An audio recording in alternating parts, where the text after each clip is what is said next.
নীল সাগরের গোপন রহস্য পার্ট 3 উপসংহার। ক্র্যাকেনের বিশাল সুরগুলো যখন সাবমারিনের চারপাশ জাপটে ধরল, ধাতব বডিটা মচমচ করে শব্দ করতে শুরু করল। আরিয়ান জানত হাতে সময় মাত্র কয়েক সেকেন্ড। সে কাপা কাপা হাতে নীল কাচের গোলকটি সিন্দুক থেকে বের করে আনল।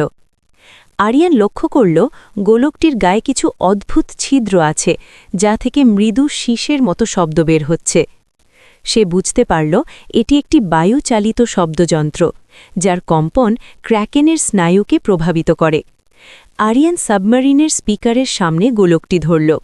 হঠাৎ একটি অতিপ্রাকৃত সুর পুরো সাবমারিনে ছড়িয়ে পড়ল।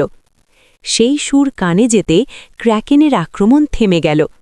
বিশাল প্রাণীটি তার সুরগুলো আলগা করে দিল এবং শান্ত হয়ে সাবমারিনের কাঁচের সামনে এসে দাঁড়াল।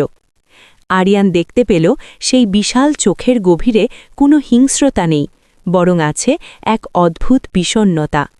ক্র্যাকেন যেন আরিয়ানের দিকে তাকিয়ে 1000 বছরের একাকিত্বের কথা বলছিল। গোলকটির নীল আলো এখন সাবমেরিনের প্রজেক্টরের মতো কাজ করতে শুরু করল। কেবিনের দেয়ালে ভেসে উঠল অ্যাটলান্টিসের প্রবেশপথের পূর্ণাঙ্গ 3D ম্যাপ।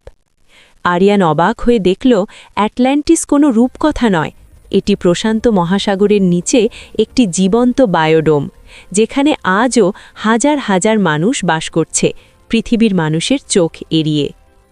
ক্র্যাকেন সাবমারিনটিকে আলতো করে তার পিঠে বসিয়ে নিল এবং তীব্র গতিতে এক অতল গহ্বরের দিকে যাত্রা শুরু করল।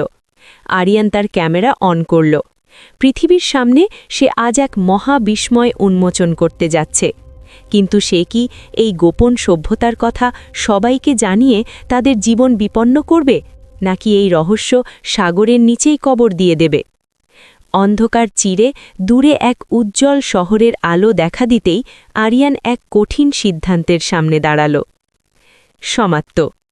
যদি আমার এই ভিডিওটা ভালো লেগে থাকে তাহলে সবাই লাইক, কমেন্ট, শেয়ার করে পাশে থাকবেন। ধন্যবাদ পুরো ভিডিওটা দেখার জন্য।